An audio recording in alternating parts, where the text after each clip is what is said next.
जब अपने ही घर में खुदाई है तो काबे में सजदा कौन करे। बिल्कुल सही कहा गया। जब परमात्मा हमारे अंदर ही है तो काबा, हरिद्वार, मथुरा, काशी जाने की क्या ज़रूरत है। वहाँ जाकर माथा टेकने की क्या ज़रूरत है। अंदर में खोजो, मिल जाएगा। हाँ, लेकिन किसी जानकार से रास्ता पूछ कर, है ना, बिना पूछे नहीं तो जाने को कहीं और चले जाएंगे कहीं और। तो जब अपने ही घर में खुदाई है तो काबे में सजदा कौन करे। जब अपने ही घर में वो खुदा, परमात्मा, ईश्वर, अल्लाह या निर्वाण है तो फिर दूसरी जगह जाने की क्या ज़रूरत है। कौन सजदा करे। जब दिल में ख्याल सनम हो बना तो गैर की पूजा कौन करे। सही बात। जब दिल में उस सदगुरु की याद है फिर दूसरे की पूजा करने की क्या आवश्यकता है। यदि दूसरे की पूजा करते हैं तो इसका मतलब सदगुरु पर आपका पूर्ण विश्वास नहीं, तो ऊर्जा कहाँ से जाएगी। वो तो वो गति हो जाएगी कि दुविधा में डूबे माया मिली न राम। वो सकचुल्ली वाली कथा है ना। अरे एक बार अनन्य भाव से एक को ही मानो, चाहे वो पत्थर ही क्यों न हो। यदि पूर्ण आस्था पत्थर पर भी रखते हैं तो वहीं से आपका गुजारा हो जाएगा। लेकिन अनन्य भाव होना चाहिए, वहाँ दूसरा का कोई स्थान नहीं है मन में। यदि दूसरा मन में है, तीसरा मन में है, इसका मतलब आप सही काम नहीं कर। द्वैत है, कोई नहीं सुनेगा। सकचुल्ली कथा याद है ना। उस रोज की राम बड़ और खुदा बड़ तो सुन जाने के गोरा नहीं गिरल हाथ को टूट गया, है ना। और वो एक बारी खुदा के बल पर कूदल बच गए। इसी को अनन्य भक्ति कहते हैं। माने नहीं, अन्य माने दूसरा, माने एक के अलावा और कोई दूसरा का विचार भी न आए, इसको अनन्य भक्ति कहते हैं, है ना। आज जहाँ भीड़ लगी है भगवानों की या गुरुओं की, वहाँ कोई काम नहीं चलेगा, नहीं हो पाए। इसका मतलब आप किसी पर, आपका विश्वास किसी पर नहीं है, क्योंकि दुविधा में। ये अनन्य भक्ति, इसीलिए ये बात कही गई, जब दिल में ख्याले सनम हो बना तो गैर की पूजा कौन करे। जब दिल में सदगुरु की याद है तो दूसरी जगह पूजा करने की क्या आवश्यकता है। तू बर्क गिरा में जल जाऊं, तू बर्क गिरा में जल जाऊं, हूँ तुझ में मिल जाऊं, और हो मुझसे खता और तुम बख्शो, तू बर्क गिरा में जल जाऊं।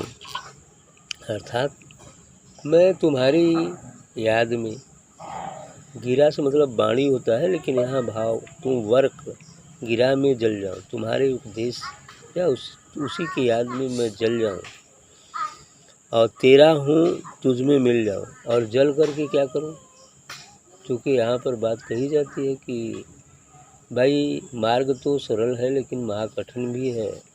अग्नि के 7 समुद्र में जलकर अपने को भस्मसात करना पड़ेगा और फिर जो स्वरूप प्राप्त होगा वो कभी मिटने वाला नहीं होगा। अर्थात तेरा हूँ तुझ में मिल जाऊँ, मैं तेरा हूँ तो तुझ में मिल जाऊँ, बस यही कामना है और यही तो साधना है। बूंद सागर की है, सागर में मिल हो मुझसे खता और तुम बख्शो। आगे निवेदन करें कि यदि कोई गलती मुझसे हो जाती है तो सदगुरु आप उसको माफ़ करें। ये रोज़ का झगड़ा कौन करे। अब रोज़ रोज़ झगड़ा करे का जरूरत है। एक बारी जल्दी से मिला ला, लेकिन कैसे मिलेंगे ये भी तो बवाल है। यानी जल्दी से मिल जाए ताकि ये झगड़ा दूर हो जाए। सही है, अपनी तरफ से सही है। हम मस्त हुए बेबाधा पिए साकी के नज़र के सदगे में। मैं मस्त हुए बेबाधा पिए, और जब पहुंच जाता है उस मय खाने में, परमात्मा रूपी मय खाने में पहुंच जाता है, तो जो साकी पी लेता है बिना किसी बाधा के, हम मस्त हुए बेबाधा पिए बिना किसी बाधा के, और शराब अर्थात उस अमृत रस का पान करके एकदम मस्त हो गए। फिर क्या हुआ? साकी की नज़र के सदक़े में, साकी की नज़र के सदक़े में अर्थात तो साकी सदगुरु के मैखाने में और उसकी नज़र के सामने मैं अमृत रस का पान करके मस्त हो गया। अंजाम पे डाले कौन नज़र, पी ली है तो तौबा कौन करे। अब क्या अंजाम होगा उसको देखने की कोई ज़रूरत नहीं है। और जब शराब पी ही ली राम नाम की, सदगुरु नाम की, तब उसको तौबा करने की आवश्यकता ही क्या है? पीते रहो तब तक आए, तौबा करने की क्या आवश्यकता है? और तौबा किया भी नहीं जा सकता, क्योंकि इस शराब से, सांसारिक शराब से तो आदमी तौबा कर लेता है, लेकिन उस शराब से तौबा करने का कोई अवसर ही नहीं। पी लिया तो पी लिया और पीता ही रहेगा। तौबा मतलब छोड़ देना। अब उनकी रजा पे छोड़ दिया, आबाद करे बर्बाद करे, ये समर्पण है कि साधक अब उसकी रजा, उसकी मर्जी पर अपने आप को छोड़ दे, चाहे वो आबाद कर दे आपको या बर्बाद ही कर दे, कोई फर्क ना हो, कोई शिकायत भी ना हो, तब ये समर्पण, चाहे वही मारे या जिलाए, यानी कुछ भी करे, ये समर्पण का भाव।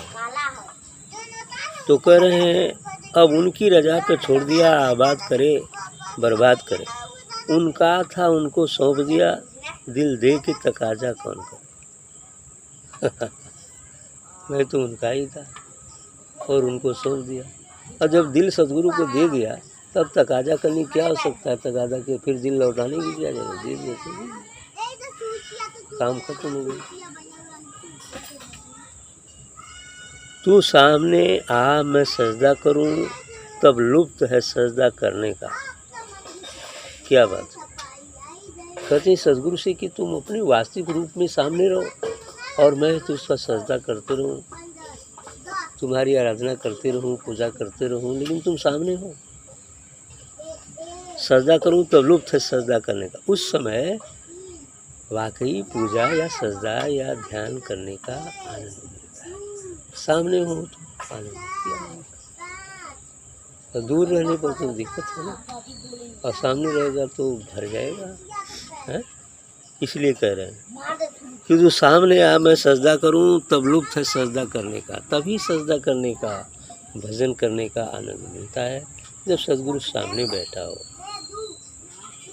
है ना। क्योंकि वहाँ कुछ और ही हो जाता है, और यही रहस्य है। तू और कहीं मैं और कहीं, ये नाम का सजदा कौन करे। सही बात। अब इसलिए कि सामने रहेंगे तो अच्छी बात है। अब जब सदगुरु कहीं अन्यत्र है और हम कहीं अन्यत्र से कर रहे हैं, तो फिर नाम का सजदा करने की शिकायत करते हैं। हालांकि नाम की सजदा करने के बाद ही तब पूर्णता आती है, आगे फिर सदगुरु सदा सामने रहेंगे, है ना। ये चीज़ें हैं, शुरू तो वहीं से होता है कि नाम से शुरू किया जाता है। तो जब हम याद करते हैं किसी का तो वो भी याद करता है, और इस याद करने से हम एक हो जाते हैं, तो फिर सदैव सदगुरु सामने ही उपस्थित है।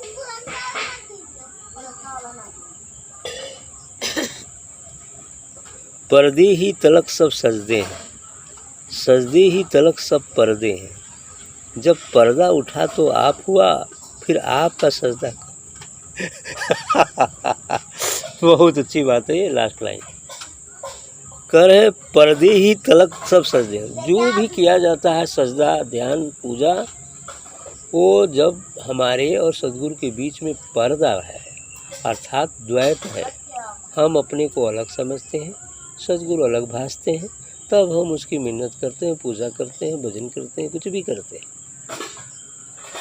इसलिए कि पर्दा है, अभी हमने देखा नहीं, पर्दा है, तब तक ये साधना ही चलती है। बूंद अभी सागर की तरफ चल रही है और ये भी कह सकते हैं कि सागर के किनारे खड़ी है, मिली नहीं तब तक पर्दा है, तब तक पर्दा है। आगे कह रहे पर्दे ही तलक सब सजदे हैं, सजदे ही तलक सब पर्दे। और जब तक सजदा है तो पर्दा है, और पर्दा है तो सजदा है। अर्थात नहीं मिले हैं तो चलने की चेष्टा है, किनारे तक पहुंच गए हैं फिर भी नहीं मिले हैं तो सजदा है, द्वैत है, गुरु और शिष्य अलग है। अब अंतिम बात करें कि जब पर्दा उठा तो आप हुआ, और जब पर्दा गिर गया और बूंद सागर में मिल गई तब सागर हो गई। अब केकर सजदा करी हो, यही बातें कहना चाहते हैं कि बूंद सागर में मिल गई तब किसकी सजदा करे, वो तो स्वयं सागर हो गई। जीव ब्रह्म में मिल गया तो अब किसकी आराधना करे। हाँ, लेकिन दूसरों को रास्ते पर लाने के लिए भाई वो करता है, दूसरे का ध्यान करता है, दूसरे कल्याण करने के लिए करता है ना। तो सजदा तो बंद हो गया, लेकिन दूसरी सजदा शुरू हो गई। अरे बनारस नहीं पहुँचे थे तो यात्रा में थे तो सवारी साधन की ज़रूरत था।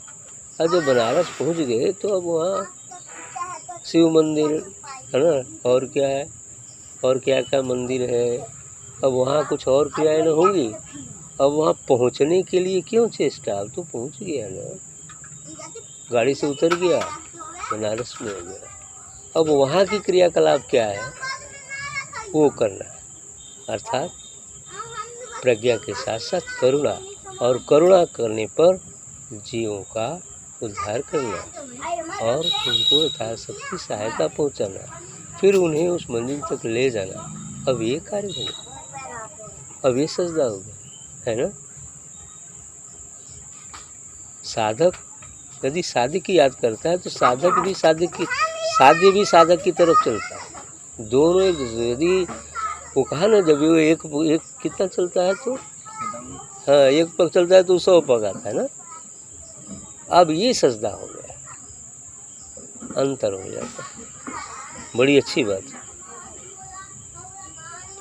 जब पर्दा उठा तो आप हुआ, फिर आप को सजदा कौन करे, तब कौन करी सजदा। अब सागर को कौन सजदा करे, ठीक।